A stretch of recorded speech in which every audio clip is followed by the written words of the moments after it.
Atos dos Apóstolos, capítulo de número 17. Estaremos fazendo a meditação dessa palavra.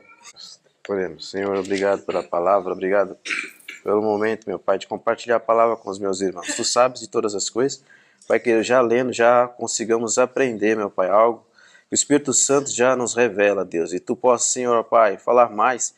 Tu sabes de todas as coisas, Tu sabes as nossas condições. Tu sabes, Pai querido, que eu sou o menor aqui dessa casa, que Tu possas, Senhor, Pai, agir, Senhor, Pai.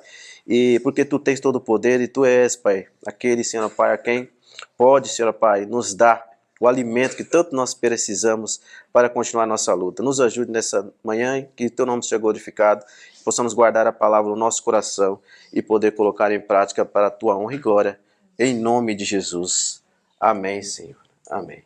Esse verso desse capítulo de número 17, que representa e expressa muitas facetas de algo que o apóstolo Paulo viveu, na sua caminhada como ministro do Senhor Jesus Cristo. Louvamos cada vez mais ao Senhor por poder estar compartilhando nesse momento essa palavra com os irmãos, porque sabemos que são oportunidades que não podemos deixar passar, celebrar aquilo que o Senhor nos fez na cruz do Calvário. Nós somos privilegiados, felizes por estar aqui, irmãos, porque exatamente foi por causa disso, pela sua morte, pela sua ressurreição, que nos trouxe a vida, não foi, irmãos? E já que estamos falando sobre ressurreição, e nós não podemos fugir disso, e aqui, irmãos, estamos diante de uma congregação. E quantos de nós aqui nessa manhã, irmãos, creem que Jesus ressuscitou dos mortos? Amém.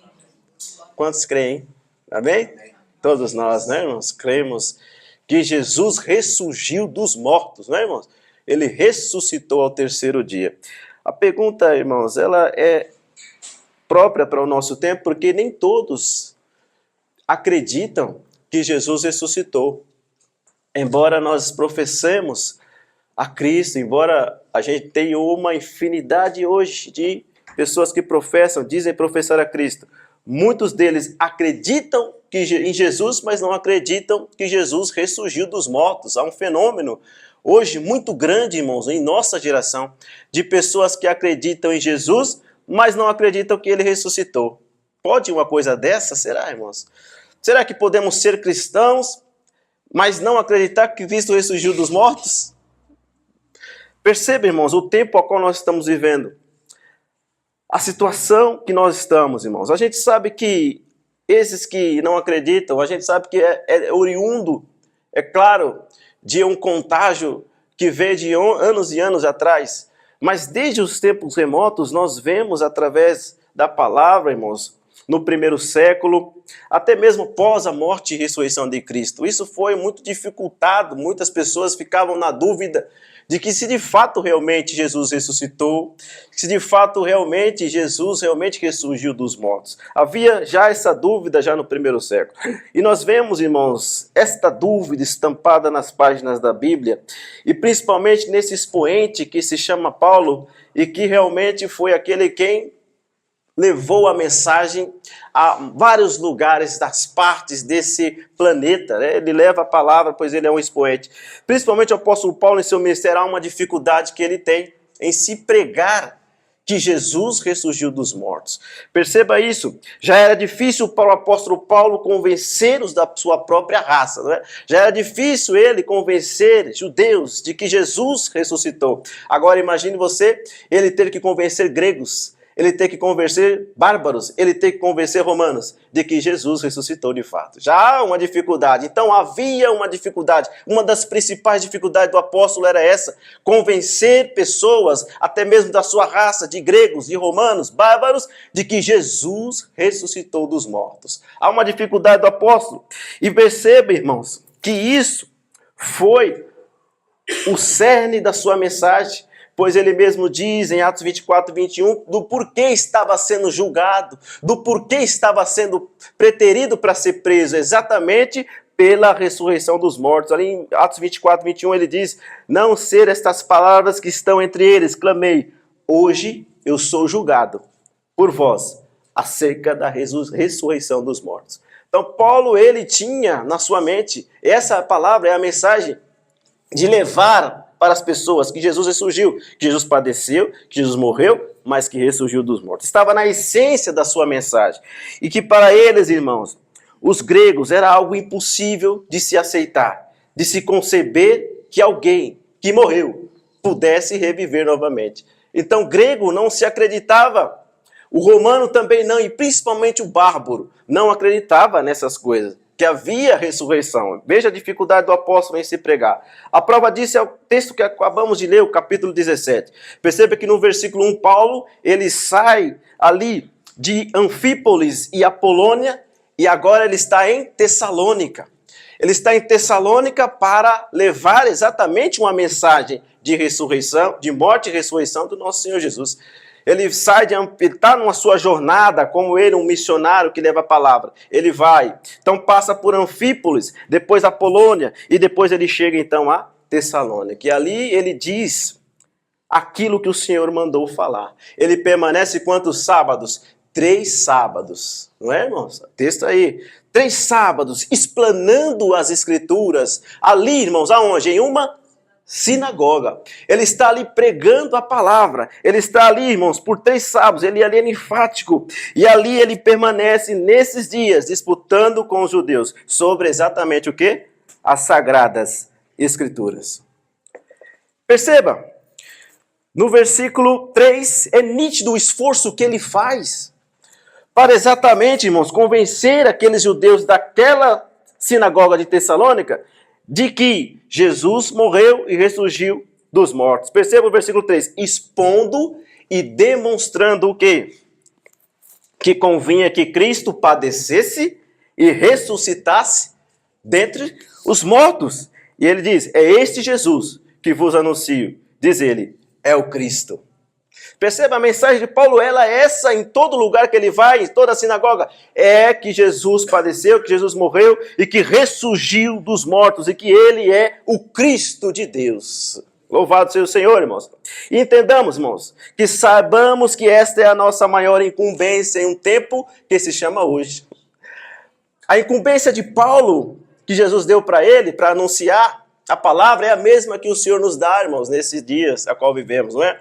É de levar a sua palavra a toda criatura. O evangelho de Deus, irmãos, tem que ser pregado.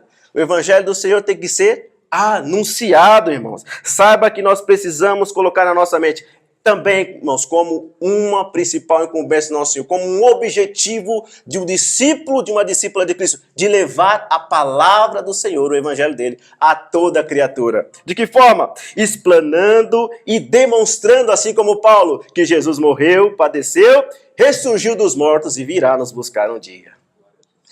Então, irmãos, esta tem que ser uma incumbência que tem que estar na nossa mente, no nosso coração, todos os dias, Pai. Será que eu evangelizei já alguém hoje?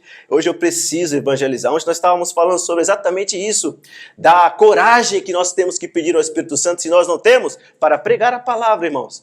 Porque o tempo já está se aproximando. Ontem nós falamos sobre esse tempo que nós vivemos, um tempo difícil, um tempo caótico, onde o Senhor está vindo, irmãos. E já o espírito do anticristo, não foi que falamos? Já impera em nosso meio, em nosso tempo.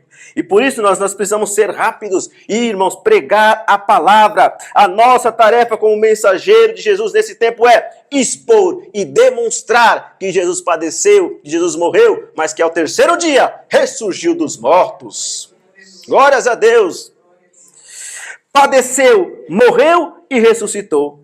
Esta é a mensagem, irmãos, atualíssima que nós devemos pregar, que nós devemos falar com alegria, que nós devemos, irmãos, explanar cada vez mais e ter isso, e que o Espírito Santo arde em teu coração isso, a necessidade de pregar a palavra.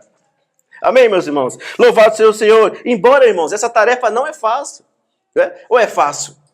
Pregar a palavra é difícil.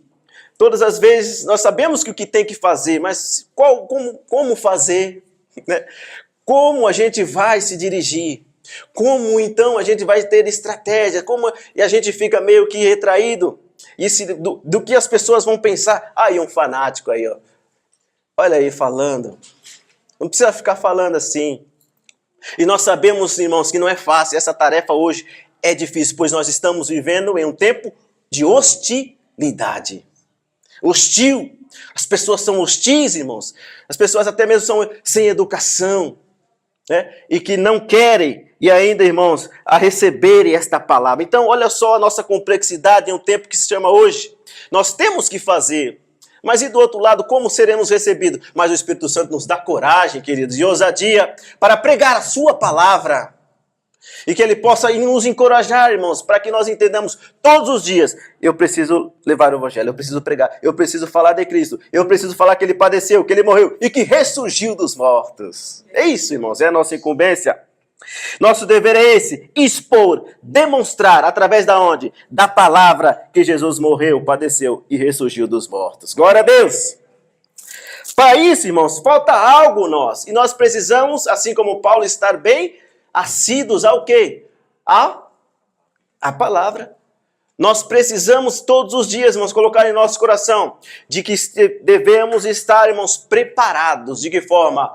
Fazendo uso da palavra. Sendo pessoas e discípulas de Cristo assíduas à palavra. Se a gente lê 1, 2 vezes, 3 vezes no dia, vamos ler 4, 5, 6, 7, e que a palavra entre no nosso coração e que daqui a pouco nós já estamos recitando os versículos bíblicos, né? Da salvação a Jesus, que Jesus salva, que Jesus liberta, que Jesus tem um plano perfeito e que virá nos buscar. Devemos estar preparados, Pai. Já pensou se Paulo não estivesse preparado? Se ele não tivesse sido assíduo às palavras, como ele se comportaria numa situação, irmãos, em que ele precisava levar a sua palavra? Então, passaria da vergonha. Como que vai se portar se não tem conhecimento da palavra? Por isso, irmãos, há um incentivo muito grande. Até caiu aqui o nosso plano bíblico. Então, sejamos assíduos às Sagradas Escrituras. Todos os dias leia a sua Bíblia. Isso fará toda a diferença para você levar o Evangelho do Senhor. Amém, meus irmãos? Para expor que Jesus padeceu, morreu, ressurgiu, é necessário a gente estar amparado na palavra. Para amigos, familiares, irmãos, a quem quer que seja, nós possamos ter, irmãos, na ponta da língua a palavra, as Escrituras e dizer: Jesus ali quer te salvar, Jesus tem um plano, Jesus morreu, Jesus ressurgiu ao 3º dia e virá nos buscar. Nós precisamos estar, irmãos, cada vez mais preparados para isso. E quando nós começarmos a explanar, queridos, as Escrituras, quando nós começarmos, irmãos, a anunciar, a pregar, quando vem a coragem de falar a palavra, de explanar e demonstrar a palavra para as pessoas que precisam, nós precisamos entender, irmãos, não tenhamos dúvida de que o efeito vai acontecer. Teremos que ter fé, porque o resultado ele vai vir. Porque você anunciou a mensagem, você pregou a Cristo, irmão. Temos que ter em mente que quando nós proferimos, não de nós, mas é a palavra, pelo Espírito Santo, nós precisamos ter fé e acreditar que o resultado vai vir, pode demorar, mas o resultado vem, meus irmãos. Entendamos? Assim como veio aqui em Tessalônica, nós estamos no texto, irmãos. O capítulo 17, versículo 4. O que aconteceu? Depois que Paulo debate, explana a palavra, demonstra aqueles judeus de Tessalônica que Cristo, irmãos, veio, padeceu, morreu e ressurgiu dos mortos. Versículo 4. E alguns deles creram. Né? Alguns deles creram e ajuntaram-se com Paulo e a Silas. E também uma grande multidão de gregos religiosos e não poucas mulheres principais. Olha o efeito. Paulo falou e daqui a pouco veio o resultado. Alguns creram e ajuntaram-se, não só creram, mas se ajuntaram a Paulo e a Silas. Né? Se ajuntaram a eles e é uma grande multidão de gregos religiosos e não poucas mulheres principais. Irmãos, o que devemos fazer depois da explanação da palavra e demonstrar é orar. Orar, continuar esse plano, não desistir, demonstrando que eles exatamente, é claro, de uma maneira sábia, de uma maneira inteligente, de uma maneira, irmãos, buscando sempre ter a estratégia do Espírito Santo, irmãos, tudo que está na palavra para as pessoas, devemos fazer isso, irmão. Pois quando a gente menos esperar, as pessoas a qual nós falamos a palavra, nós pregamos, estará junto conosco, adorando a Deus. Amém, irmãos? Nós temos fé para crer nisso? Amém? Teremos fé, irmãos. Veja os exemplos. Ontem até nós estávamos comentando, né, Vera? Sobre as pessoas em que ela pregou, né? Muito tempo atrás. Né, se ela tivesse vergonha de pregar, né? O que seria dessas pessoas? E muitos relatos vêm até ela, né, irmã? Falando, você pregou para mim, não foi? E aí hoje, olha como eu estou na igreja, estou firme, não é? E ali é o resultado. E é importante, irmãos, que o Espírito Santo nos faz lembrar, ou de certa forma, as pessoas entram em contato conosco depois de anos e anos, né? Nos faz lembrar, olha, a palavra foi disseminada, olha só o que você fez. Você pregou a palavra e agora olha o resultado na vida das pessoas. Assim, irmãos, nós devemos continuar pregando. Quantas pessoas você já não anunciou o evangelho? Que você teve o resultado, obrigado por ter prateado a palavra comigo. Obrigado porque se você não tivesse falado a palavra, eu estaria perdido nesse mundo. Eu estaria sem Jesus e olha, o que seria de mim? Talvez estaria morto. Mas obrigado por ter falado da palavra de Jesus para mim. Então, irmãos, olha como isso é gratificante. Não que nós queremos louros nem nada, nós só queremos que a palavra de Deus seja anunciada e as pessoas sejam salvas e libertas das cadeias de Satanás. Amém, irmãos? Que coisa linda, meus irmãos, é quando a gente fala de Deus e a gente depois vê o resultado. Isso é muito importante, irmãos, a gente continuar falando. Ainda que nós não venhamos hoje o resultado, daqui a uns anos você vai ver, as pessoas vão ligar para você, vão encontrar você na rua e dizer, obrigado porque o Senhor te usou para falar da palavra para mim. E hoje eu sou salvo e liberto pelo sangue de Jesus. Glória a Deus, irmãos. Louvado seja o Senhor. Mas, irmãos, precisamos entender que haverá momentos que haverão pessoas que vêm tumultuar a palavra. Haverão pessoas que vão vir, irmãos, justamente com o interesse de atrapalhar o anúncio da palavra. Haverão esses também. Precisa ter entendimento disso. Que haverão pessoas que só querem tumultuar, que só querem causar, irmãos, ali alvoroço. Só querem, irmãos, prejudicar o anúncio do evangelho. Sim, existem pessoas assim, irmãos. Veja o que aconteceu no versículo 5. Os judeus, irmãos, que não se cansava de atrapalhar o evangelho que Paulo estava pregando. O que aconteceu? Desobedientes. Versículo 5. Movidos de inveja. O que eles fizeram? Tomaram consigo alguns homens perversos, né, dentre os vadios. E ajuntando o povo. O que fizeram? Alvoroçaram. Em outras traduções aí. Tem várias aqui, né? Alvoroçaram, causaram tumulto e pegaram ali a Jason. E procuravam trazê-los para junto do povo. Olha só, quando a palavra é anunciada, nós devemos também ter entendimento de que o inimigo não quer que isso aconteça, que o anúncio seja feito. Então ele vai usar pessoas para tentar, irmãos, desmobilizarmos, para tentar intimidar a palavra, o evangelho, o anúncio da palavra. Ele vai usar pessoas para criar alvoroço.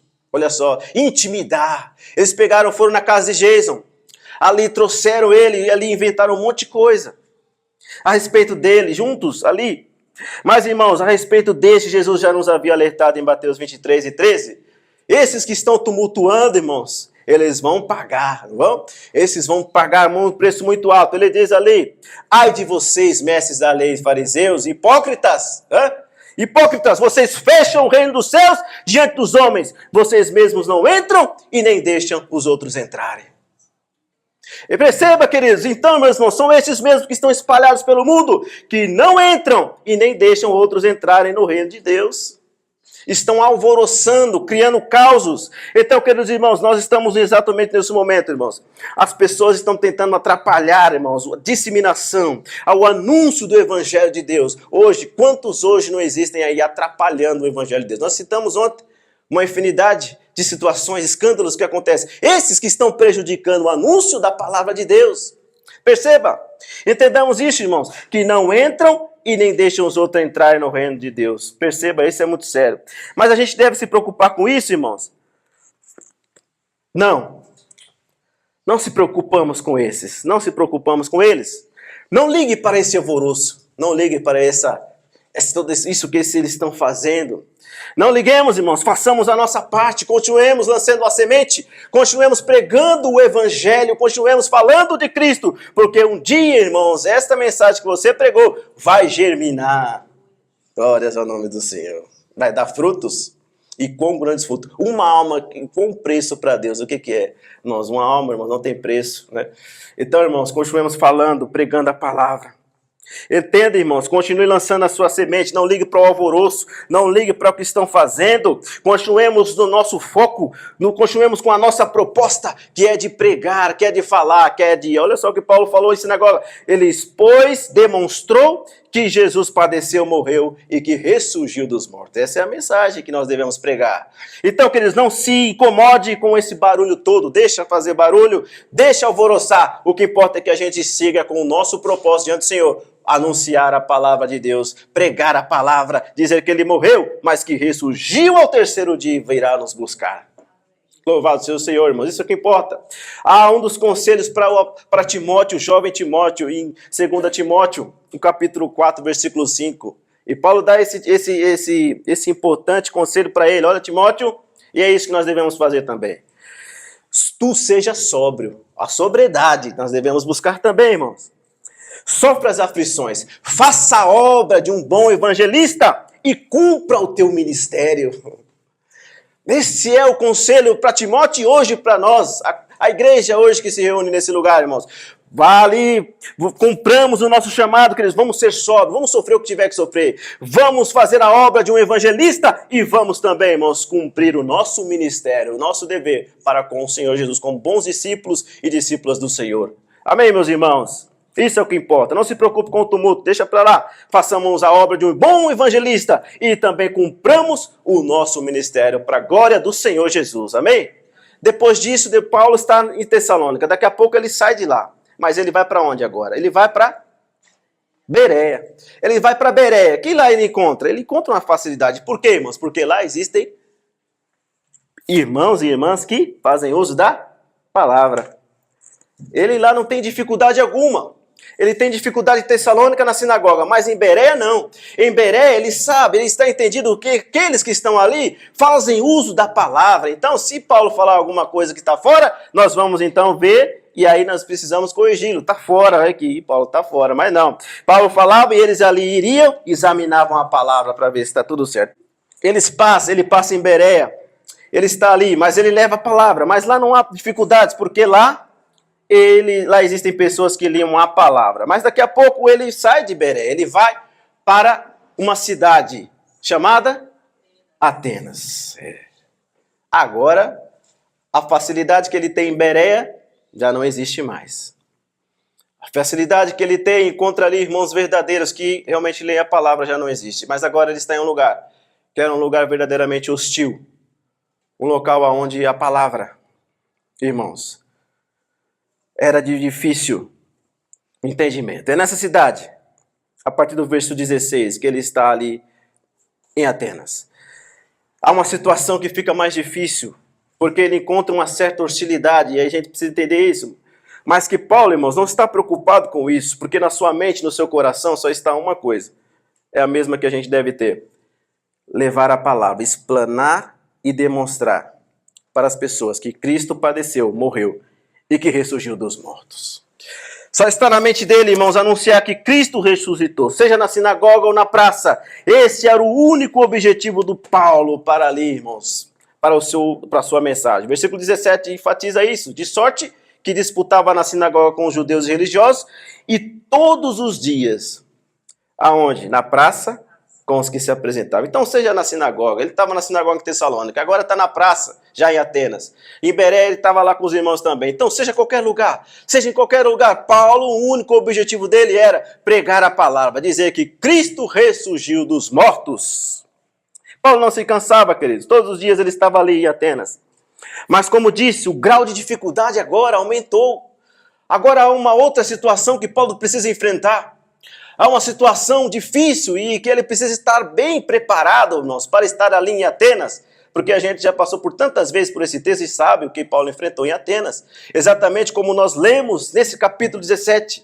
Porque antes, irmãos, ele estava pregando para os da sua nação. Era difícil já você convencer pessoas que diziam ser de Deus, que Cristo ressurgiu dos mortos e que Cristo era o Messias. Era difícil para ele, mas ele enfrentou. Mas agora há um desafio maior por parte dele. Ele vai enfrentar agora pessoas, irmãos, que ali há uma dificuldade. Entretanto, agora ele está, irmão, diante de um grupo de pessoas, entendamos isso, de pessoas intelectuais.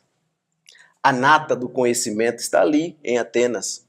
Está ali, a Grécia Antiga, a cidade, irmãos, onde as pessoas sabiam viver. Eles ensinavam as pessoas como viver. Há uma ética, há uma filosofia gigantesca. Eles se reuniam para filosofar e ali existiam várias escolas. E outras escolas se sobrepunham sobre outras e elas se sobrepunham. Exatamente, nós estamos diante de pessoas. Paulo está diante de pessoas que tinham conhecimento da ética, da filosofia, de tudo que estava acontecendo no mundo de então. Aquelas pessoas entendiam, irmãos, e tinham conhecimento.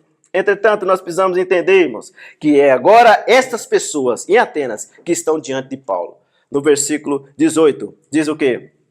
Alguns dos filósofos, epicureus e estoicos contendiam com ele, e uns diziam, o que quer dizer esse paroleiro? Em outras traduções, tagarela, né, irmãos? Charlatões. Olha aí, temos várias traduções. E outros, aí eles diziam, parece que é pregador de deuses estranhos, porque eles anunciavam Jesus e a ressurreição. Mais uma vez. Então, a essência da palavra de Paulo é a ressurreição. É a ressurreição. Perceba, irmão, esses que contundiam com Paulo eram quem? Filósofos, olha aí, epicureus e estoicos. Paulo está diante de pessoas, irmãos, que sabiam de tudo naquela época. Eram pertencentes a duas das maiores escolas que existiam ali naquela época, filosóficas. Eram os intelectuais de hoje, os sábios. Né? Era a nata do conhecimento, os poliglotas, os autodidatas, pode ser. Eles eram, irmãos, eles tinham essa prerrogativa, eles se achavam os maiorais do conhecimento, sabiam de tudo, de como viver, da ética, de como se comportar no dia a dia e da vida. Eles diziam saber de tudo, mas por incrível que pareça, irmãos, não estavam entendendo a mensagem principal de Paulo, que era sobre ressurreição. Não entendiam a ressurreição. Que embora fosse simples e objetiva, como toda mensagem precisa ser, continha algo, irmãos, que só era possível entendimento se eles tivessem com eles apenas uma palavra com uma consoante e uma vogal. O que significa isso? Quem sabe? Fé? Ai, irmão. Eles não tinham fé. Tinham conhecimento da letra, mas eles precisavam de ter fé para entender o que significa ressurreição. Do contrário, não há como entender a fé, a ressurreição, se a gente não tem fé. E é justamente o que precisava, eles não tinham. Por isso, irmãos, há um alvoroço grande da parte deles. Perceba, embora fossem tão estudados, embora, irmãos, eles tivessem os melhores mestres, Epícoro, né, que aí vem de Epicureus, Epícoro, que viveu 300 anos antes de Cristo, junto com Zeno, que era outra corrente filosófica, né, que eram os estoicos. Perceba, eles tinham os melhores professores, tinham as melhores escolas filosóficas que ultrapassavam, né, as pessoas ali do seu tempo em anos-luz de conhecimento, mas eles não tinham o principal, que era a fé. De que adianta ter tanto estudo e preparo se não tem o principal para entender o que é mais importante para a vida do ser humano? A ressurreição de Jesus Cristo. Era necessário ter fé, irmãos. Então eles dão um desespero, porque agora, o que ele está falando? Eles ficam atordoados. E tudo isso mexe tanto com eles, que eles precisam então pegar Paulo. Opa, vamos pegar Paulo e levar para um lugar. O que ele está falando aqui? Nós não conhecemos esse assunto, nós não sabemos o que é isso, então vamos fazer o seguinte, vamos pegar ele e levar para um local, e ali vamos interrogá-lo, para saber o que de fato que ele está falando. Olha aí, os entendidos da época, pegando Paulo, ainda que Paulo soubesse, irmãos, várias letras, e foi um fariseu muito assíduo às escrituras, mas vamos pegar ele para entender o que ele está falando. E é exatamente isso, eles quiseram saber mais de Paulo, do que ele estava falando. Então eles levam para Paulo a um lugar. Que lugar é esse? Versículo 19. Tomando Paulo, levaram para um areópago. Levaram Paulo para um areópago. Dizendo, poderemos saber, que nova doutrina é essa? Doutrinas é essa de que falas? Olha o questionamento. Então eles levam ele para o areópago. Versículo 20, pois estas coisas estranhas nos trazem aonde? Os nossos ouvidos. E queremos, pois, saber o que vem a ser isso. Então, os tão entendidos da época não sabiam a respeito da ressurreição. Não sabiam. E o que é o areópago, irmãos? Um significado, era exatamente uma colina de Ares, a qual eles, todo lugar, os gregos davam o nome de um deus, né? Exatamente, os lugares que eles tinham na Grécia, eles davam o nome de um deus dele. Então era o deus da guerra, chamado Marte. Então eles exatamente era uma coluna que antigamente eles se reuniam para discutir os assuntos da cidade.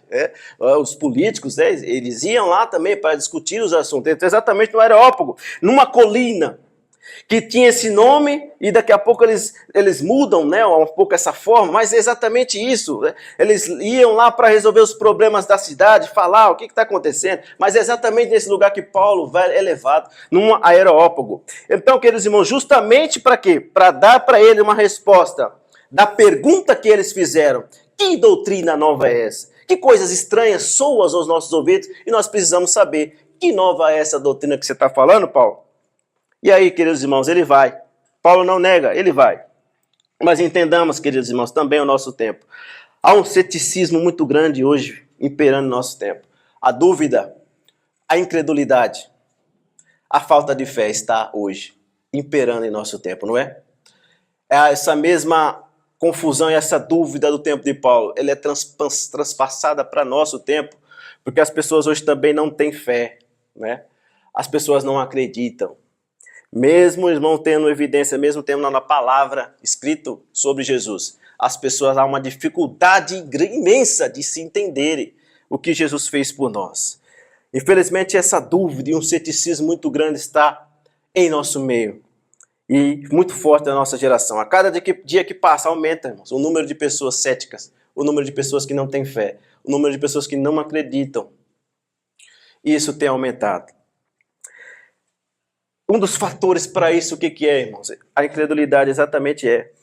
Mas um dos fatores, a gente sabe que é o aumento gigantesco de uma ciência que tem crescido assustadoramente. A tecnologia avança a cada dia. E as pessoas, cada vez mais, elas vão dar mais atenção a isso que está acontecendo, a tecnologia, a ciência que avança, do que realmente ficar com aquilo que realmente importa. A fé e a ciência não podem caminhar juntos. Embora em alguns momentos elas consigam se entender, e os cientistas conseguem entender que realmente está coadunando com aquilo que a gente estudou. Mas uma das coisas principais que a ciência não pode, irmãos, entender é exatamente sobre esse assunto, a ressurreição. A medicina não consegue entender que como uma pessoa que morre pode então voltar à vida, ainda mais depois de 3 dias. Não há uma compreensão. Não há como compreender. Então, a fé, ela vem justamente, irmãos, num embate. E ela vai ter uma coalizão. E as duas não podem, irmãos, existir juntas dentro desse campo, dentro da ressurreição. Porque, irmãos, a ciência não vai conseguir explicar, e nem muito mesmo a medicina, depois de 3 dias, uma pessoa ressurgir, e ainda mais depois de 4, então. Que nós estávamos estudando sobre Lázaro, né? Imagina 4, que já cheira mal, né? O relato, já cheira mal, Jesus. Como que quer tirar a pedra?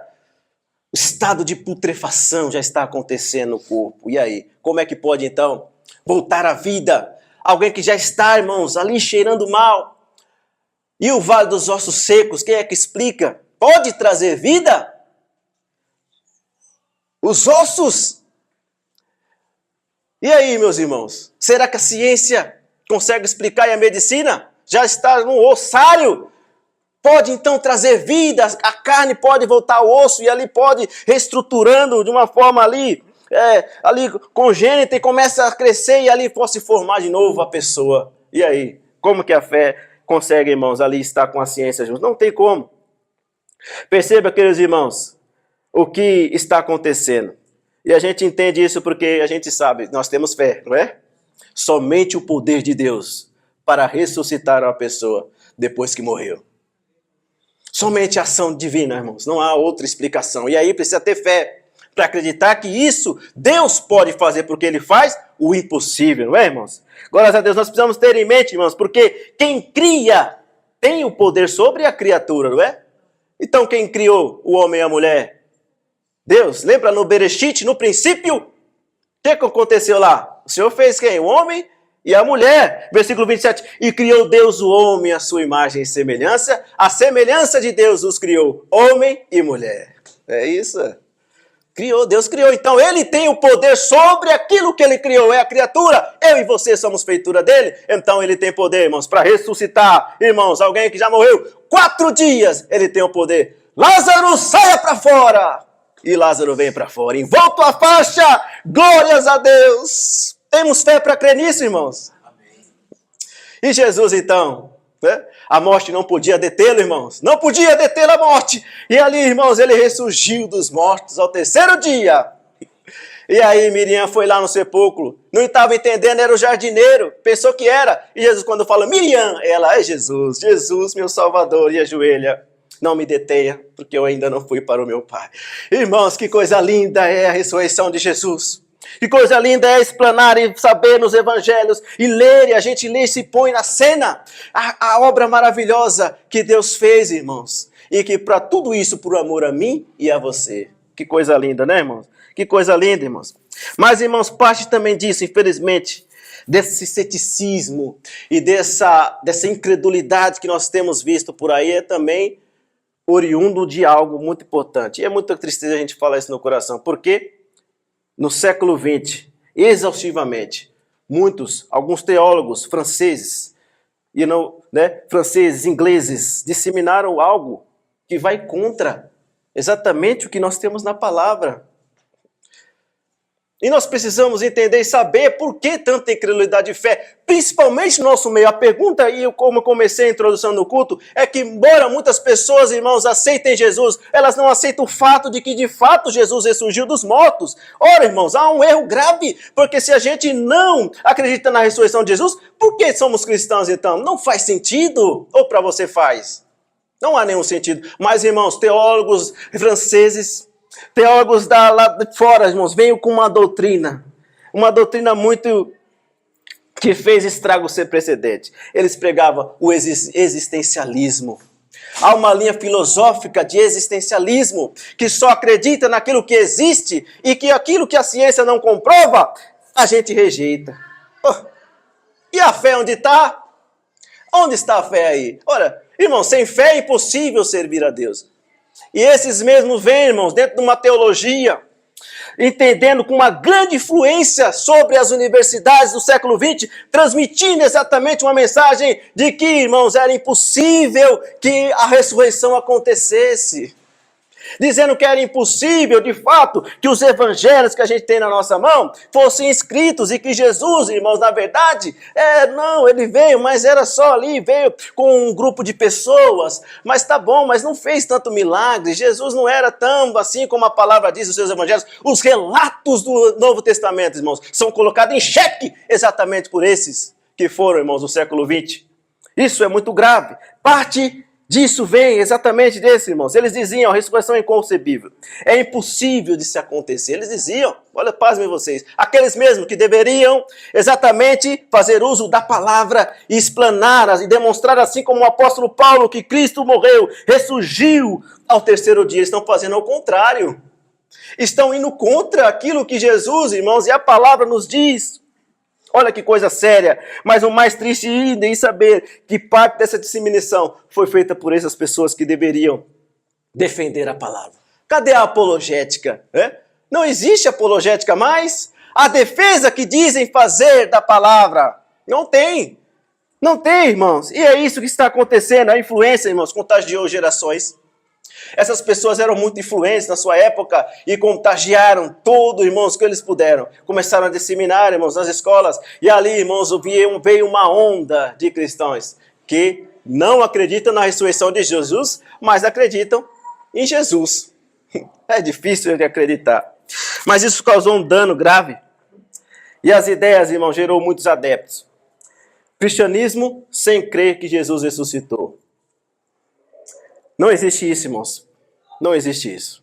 1 Coríntios 15, 17, Paulo fala exatamente isso. E se Cristo não ressuscitou, aí é vã o quê, irmão? A nossa fé. E aí o mais grave. E ainda, pois, permaneceis em vossos pecados. Não há transformação, não há mudança. Nós continuamos, irmãos, no pecado, nós continuamos nas nossas vidas, irmãos, totalmente condenados eternamente. Se Cristo não ressuscitou, irmãos, é vã a nossa fé. Não há, irmãos, como sermos cristãos e discípulos de Cristo sem conceber e aceitar piamente que Jesus morreu, padeceu, mas que ao terceiro dia ele ressurgiu dos mortos.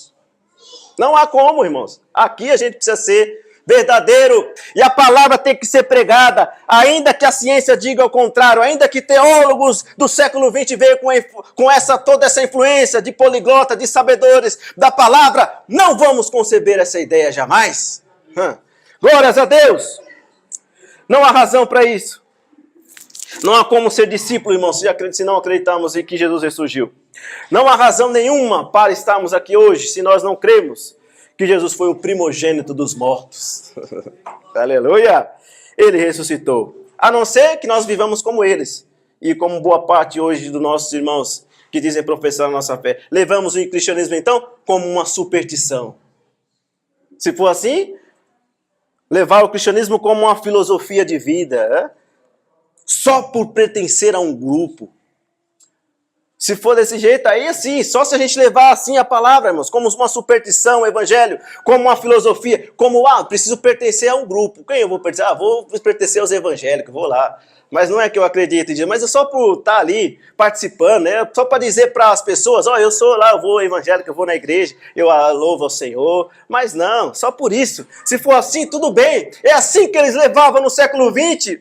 E é assim que boa parte hoje, irmãos, tem levado a palavra só por superstição, só por, irmãos, curiosidade, só por pertencer a um grupo, irmãos. E aí, é assim que nós devemos levar? É assim que nós queremos levar o evangelho, irmãos? Meus irmãos, não.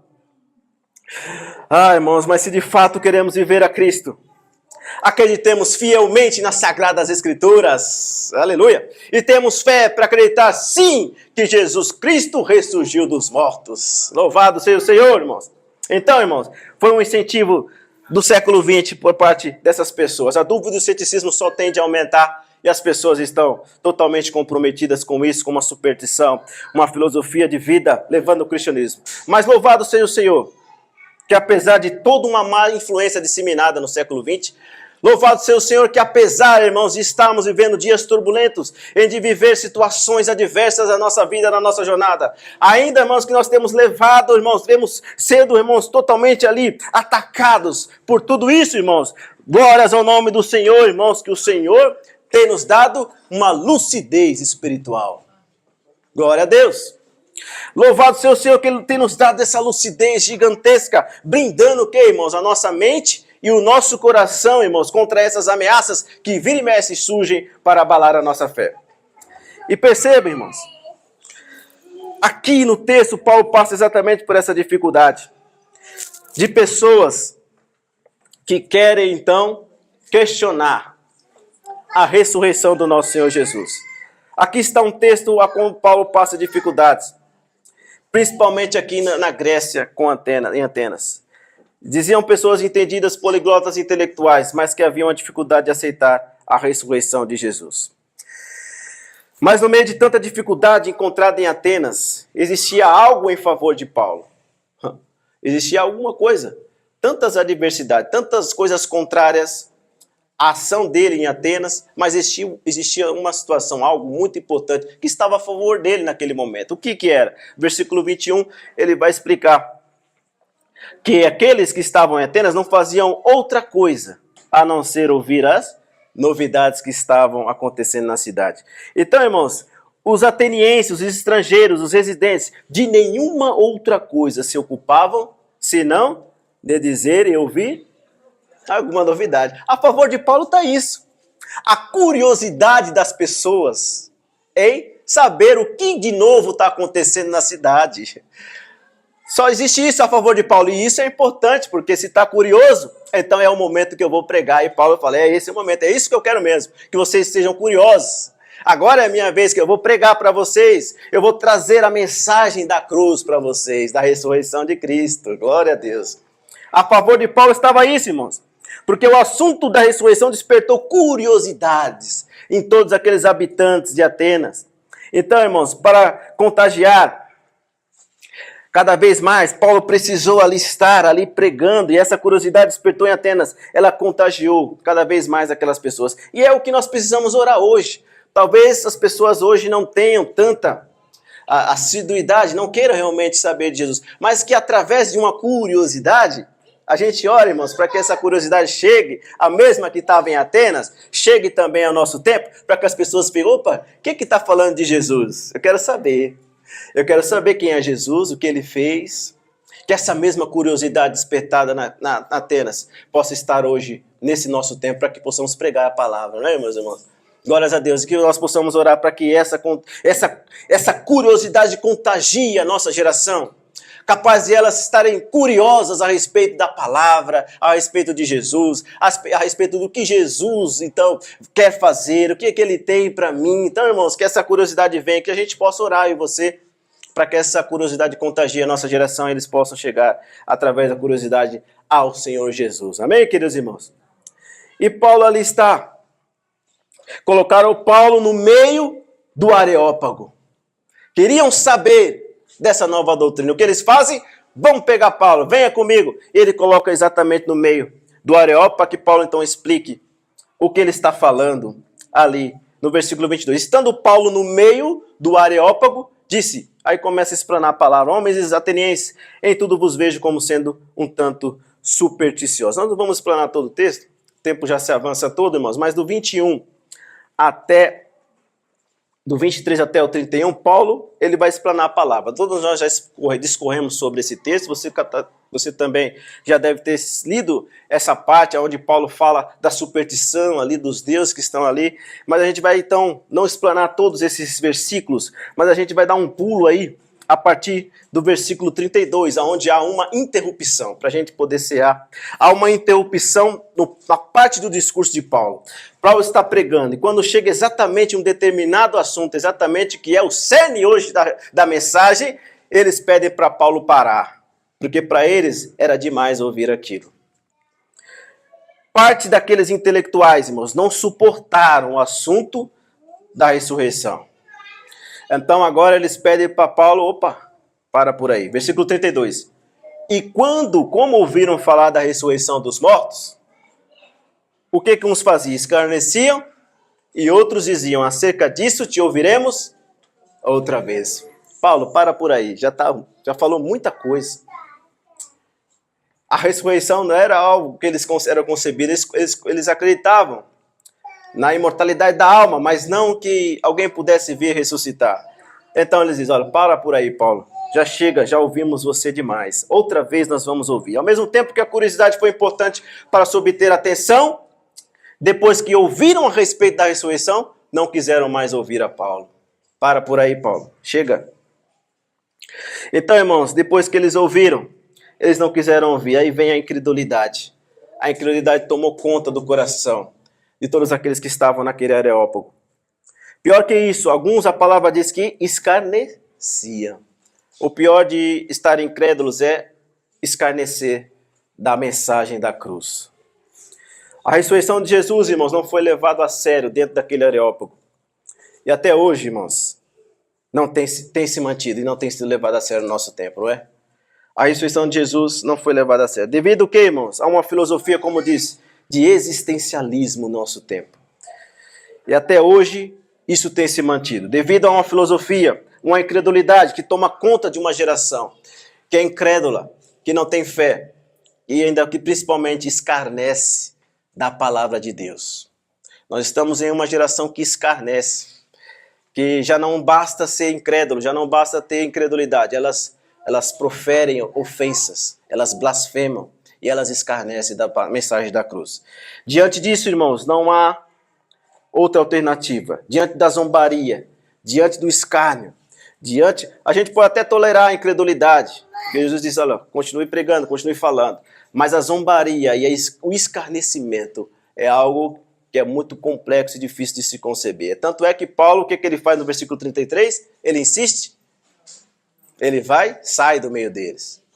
Porque justamente há um escarnecimento e não quiseram mais ouvir. Opa, se não quer mais ouvir, nós devemos também, irmãos, ter sabedoria de não insistir muito em se falar da palavra. Se a pessoa não quer ouvir, tudo bem. Agora, se há um sinal verde, opa, pode falar de Jesus, eu falo, aí a gente fala. Agora, se eles falarem, parem, não quero mais ouvir, a gente precisa respeitar também, né, meus irmãos? Respeitemos as pessoas. E ainda mais, se houver escárnio, aí é que fica pior, irmãos. Escarnecer daquilo que Jesus fez pela pessoa. Aí já não tem mais como a gente estar ali. É necessário e é mais fácil a gente se retirar, assim como Paulo fez do meio deles. estavam ali escarnecendo. Que possamos continuar explanando, demonstrando a palavra de Deus a quem quer que seja. Porque o efeito virá. Disseram para Paulo, olha, sobre esse assunto da ressurreição nós vamos te ouvir outro dia. E nós sabemos, irmãos, que a fé é importantíssima para a gente entender e acreditar a ressurreição. Mas Jesus já previu tudo isso, que isso iria acontecer. Porque ele, irmãos, quando ressurge, o que ele faz? Ele aparece, não somente para os seus discípulos, mas ele aparece para muitas outras pessoas. Os discípulos pensavam que ele era um fantasma, mas quando Jesus chega na sala, ele quebra tudo isso e diz, olha, toca em mim, toca nas minhas, aqui ó, minhas mãos, meu lado, meu pé. Veja, eu não sou um fantasma, um espírito. Ele fala, toca em mim, o que vocês têm para comer? Aí ele dá, tem mel e tem um peixe. Exatamente, me dá aqui que eu vou comer. O espírito não vai comer, não come. Então, Jesus ele estava preocupado já com isso. Então, olha, veja, eu não sou espírito nem um fantasma. Eu sou Jesus, que eu disse para vocês que ressuscitaria. Então, irmãos, Jesus se amparou e apresentou-se depois da sua ressurreição aos discípulos, às mulheres e a também uma infinidade de pessoas. Paulo relata em Coríntios que para mais de 500 pessoas Jesus apareceu, dando evidências. Jesus mostrou as suas marcas, falou para eles tocarem e ainda comeu com eles ali. Lucas 24 está essa passagem. E aí em 1 Coríntios 15, 4 e 8 que Paulo fala exatamente que Jesus apareceu para Cefa, depois para os 12, depois foi visto uma vez por mais de 500 irmãos, a qual naquela época que foi escrita a carta, estavam vivos ainda, né? Que Paulo relata aqui. Mas alguns já dormem também. Depois visto por Tiago, depois visto por apóstolos, e por derradeiros a todos, Paulo também viu Jesus ressurreto na estrada de Damasco, né? Então, perceba, irmãos, Paulo foi uma testemunha da ressurreição de Jesus. E nós, irmãos, temos quem? A fé, nós temos a palavra e nós temos o Espírito Santo como testemunha da ressurreição de Jesus e que é latente em nossos corações. Amém, irmãos? Saibamos, irmãos, que haverá sementes que vão cair em solos pedregosos. Quando a gente anuncia a palavra, nem toda semente vai dar fruto, né? Algumas sementes que a gente lança que vai cair em terrenos pedregosos. Jesus falou sobre a parábola do semeador. Vai ter semente que vai cair, irmãos, em terreno pedregoso, né? E não vai vingar. Mas também haverão sementes que vão cair em solo fértil, né? Solo fértil. Entendamos o evangelho, irmãos, que é pregado. E todas as vezes que nós abrimos a boca para pregar o evangelho, a palavra, irmãos, a palavra nunca vai voltar vazia. Glória a Deus, né? Quando a gente abrir a boca para falar da palavra, irmãos, ela não vai voltar vazia. Entendamos que haverá o resultado. Ainda que alguma semente caia em terrenos pedregosos, outras vão cair em terreno fértil. Isaías 55, 11 diz, assim será a minha palavra que sair da minha boca, ela não voltará para mim vazia.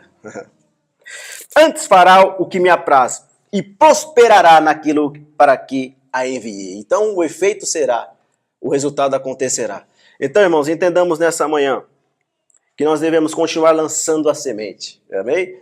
Ainda que ela caia em algumas sementes em terrenos pedregosos, com certeza parte de uma semente que você jogou vai cair em solo fértil e vai acontecer germinação. E ela vai dar fruto para a glória de Deus. Amém, meus irmãos? Glórias a Deus. Foi o que aconteceu com Paulo em Atenas. A palavra não foi perdida. Ele encontrou pouso ali na sua semente lançada. Ele encontrou, irmãos, ali pouso em algumas pessoas que foram evangelizadas por ele. E no último versículo 34, aí foi o efeito. Por mais que aqueles não quiseram ouvir mais Paulo, no versículo 33. Olha, a respeito disso nós vamos ouvi-lo outra vez. Mas o resultado da palavra alcançou corações. E no último versículo o que aconteceu? Todavia, chegando alguns homens, depois que ele sai do Areópago, o que aconteceu? Homens a ele, o que aconteceu? Creram. Aleluia. Entre os quais foi o Dionísio, né? O Areopagita. Dionísio era aquele responsável pelo local ali. E uma mulher por nome? Dâmaris. E com ele outros. Então, irmãos, o efeito ele vai acontecer, o resultado. Ainda que alguns não queiram, mas outros vão querer. E essa semente germinará. E a alegria será grande nos céus. Continue pregando, continue anunciando. Entenda isso. É necessário que nós anunciemos, que nós demonstremos e explanemos a palavra de Deus, o Evangelho. Não há outra mensagem, irmãos, que eu e você venhamos dar para essa geração. Essa é a mensagem, que Jesus padeceu, sofreu, que significa sofrer, morreu, mas que ao terceiro dia ressurgiu dos mortos. E agora aí precisa completar, e que em breve virá nos buscar.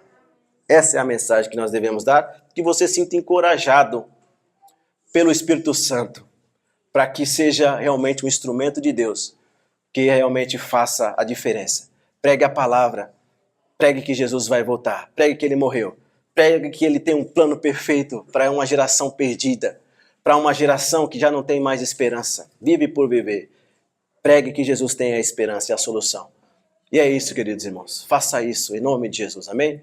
Que Deus possa usá-los poderosamente. Ora, nós não estamos aqui por acaso. Além de nós nos prepararmos para a volta de Jesus, não ficamos restritos a isso. Queiramos também que outros venham ao encontro de Jesus, amém? Isso é se importar com o outro. Isso é se importar. Levar a mesma mensagem que transformou a nossa vida para pessoas que ainda precisam ser transformadas. Né, meus irmãos? Quem se sente impelido hoje pelo Espírito Santo de pregar a palavra? E a coragem hoje, irmãos, está com vocês. Não permita que venha as acusações do inimigo dizer, não, você não tem capacidade, você não consegue. Deixe isso para lá, rechaça isso. Fique só com o Espírito Santo, que é a palavra que é ide por todo mundo e pregar o evangelho a toda criatura. Amém, meus irmãos?